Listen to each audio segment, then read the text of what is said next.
on nous appelle Kakule Kahendo Coach. Je suis le candidat député provincial à la ville de Butembo, numéro 210.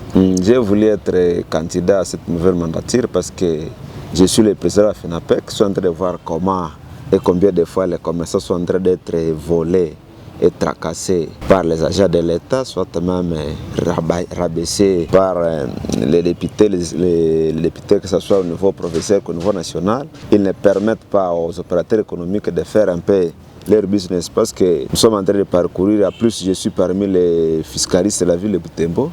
Je sais comment les commerçants de la ville de Butembo sont en train de subir les conséquences des agents de l'État. Et ça ne nous permet pas que l'économie de la ville de Butembo, soit de la province Nord Kivu, puisse évoluer. Parce qu'il y en a même des taxes conventionnelles qui existent à ville. On se retrouve que vraiment nous sommes en province. Comment les députés ne peuvent pas faire quelque chose? Si on peut aller par exemple sur les plans les édits, il y a des choses qu'on met dans les édits qui ne permettent pas parce que l'impôt ou les taxes doivent tenir compte au caractère social. Mais ça ne tient pas compte de tout ça.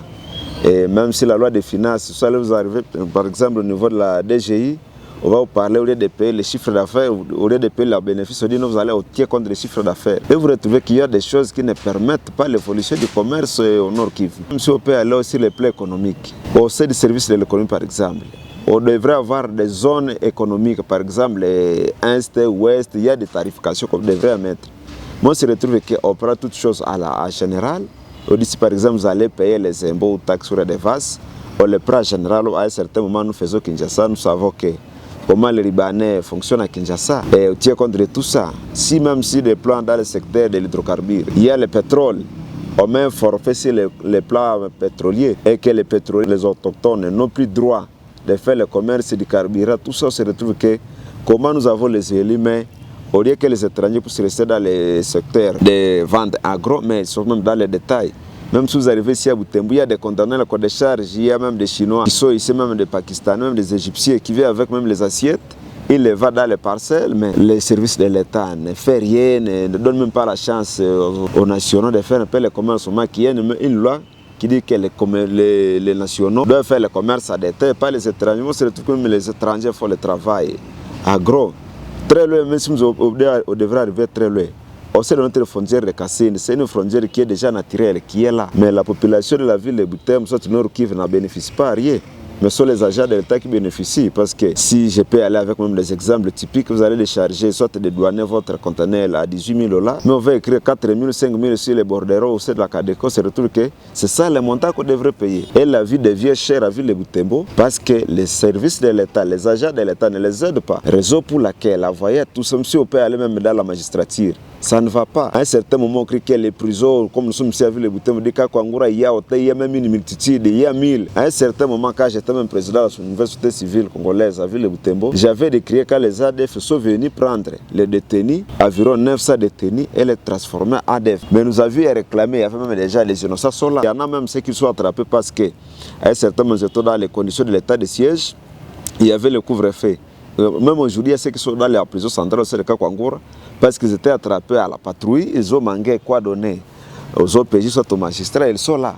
Et vous retrouvez que tous ces problèmes, on est député, mais on n'est pas en mesure même de contrôler les conditions carcérales, les conditions sociales, les conditions fiscales, les conditions douanières, même si vous pouvez aller au sein de la santé, on se retrouve que ça ne va pas. Au moment qu'eux ne lisent, devraient contrôler tout ça, c'est parce que nous avons toujours élu mal les élus qui ne savent pas les problèmes de la population, raison pour laquelle je te dis non. Ce n'est pas à nous tous les jours de chaque fois donner aux élus de dire non, voici le problème, allez résoudre ce problème. Il ne les résout pas, raison pour laquelle nous avons pris cette initiative que nous attaquons comme candidat député provincial Kakule Kahendo Coach, le numéro 210 auquel la population de la ville de Butembo va nous élire, qu'il puisse nous élire parce que nous allons résoudre tous ces problèmes. Et c'est ça notre cahier de charges parce que nous savons qu'il y a problème de tracasserie des agents de l'État ici à Ville de Butembo. Il y a le problème de la magistrature qui ne va pas. Il y a aussi les problèmes de chômage. Les gens sont à chômage, au moins qu'ils devraient travailler. Autre chose qui est pire, une fois que vous constituez votre usine, une fois que vous alignez plus déjà, et votre taxe, votre taxation va augmenter. Au moment qu'on devrait donner la chance à un entrepreneur qui non, il va encadrer la jeunesse parce que la jeunesse n'a pas de travail. Comme ça, quand il va encadrer la jeunesse, on va faire quand même un allègement fiscal, mais une chose qui devient le contraire. Et tout ça se retrouve que dans notre province, on n'a pas les intérêts qu'on peut bénéficier dans notre pays. Il y en a seulement certains qui peuvent bénéficier. Et même si on devrait aller très loin, nous sommes en train de solliciter qui fait quand même de la paix parce que nous vivons une partie qui est à guerre. Nous réclamons toujours la paix. Comment nous allons trouver la paix au moment que même les gens qui devraient nous aider à contribuer à la paix, sur les familles militaires et policières, même les gens de l'ANR, ils ne sont même pas pris à charge. Imaginez aujourd'hui, quand on a toujours chanté que l'enseignant, par exemple, $100. L'enseignant, moi, quand même, lui enseigne. Vous voyez quand même les militaires qui est au front, il est candidat à la mort, mais on lui fait $70. Est-ce qu'avec les $70, c'est un responsable? Comment il va vivre? Et comment nous allons songer que nous allons avoir la paix d'un moment à un autre? Et tout ça, ça nous pousse à dire non, non. Il faut quand même que nous puissions s'élever et montrer à quoi nous sommes capables pour défendre notre pays et notre province particulière du Nord Kivu, parce que toutes les guerres qui se passent, ce n'est c'est qu'à l'Est. Il faut voir comment les guerres sont à l'Est. Si on peut aller très loin, il y a Bunagana qui est parti récemment avec les élites qui étaient là, quand on essaie un peu de demander comment Bunagana est parti, comment que vous étiez là. Au niveau national, c'est dit, mais comment vous aviez à voter les lois de finances? Parce qu'elle a jeté même l'attention à la population de la ville de Butembo.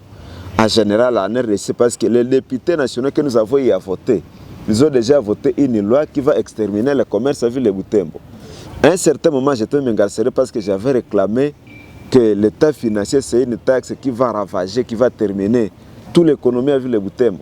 Il y avait certaines autorités de cette époque, ils s'étaient réunis, j'avais subi même les pots cassés parce que j'avais à dire non, attention aux opérateurs économiques, la taxe que vient de nous amener pour les États financiers, c'est de la mort aussi des opérateurs économiques.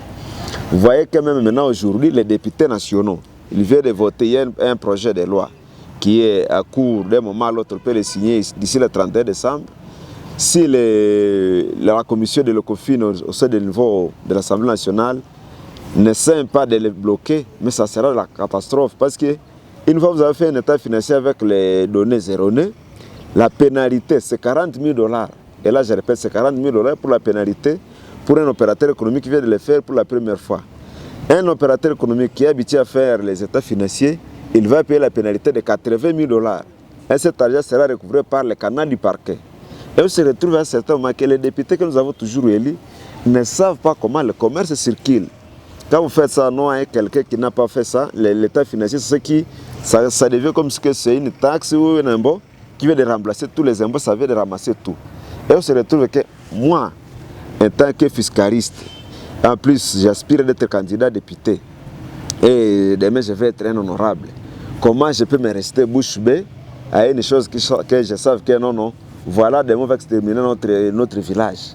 Je ne pourrais pas rester calme et tout ça sont des raisons qui nous ont poussé à dire non, non, attention, nous avons plusieurs idées, nous avons plusieurs schémas auxquels on peut faire la voie de sortie pour notre province Nord Kivu et particulièrement pour la ville de Butembo. Quand on parle de la ville de Butembo, directement la ville Serre de Beni et Luberto Kosor, nous devons quand même aider parce que nous savons comment on peut aider cette province et nous savons comment nous pouvons faire et quoi nous pouvons faire pour un simple retrouver la paix au sein de notre contrée.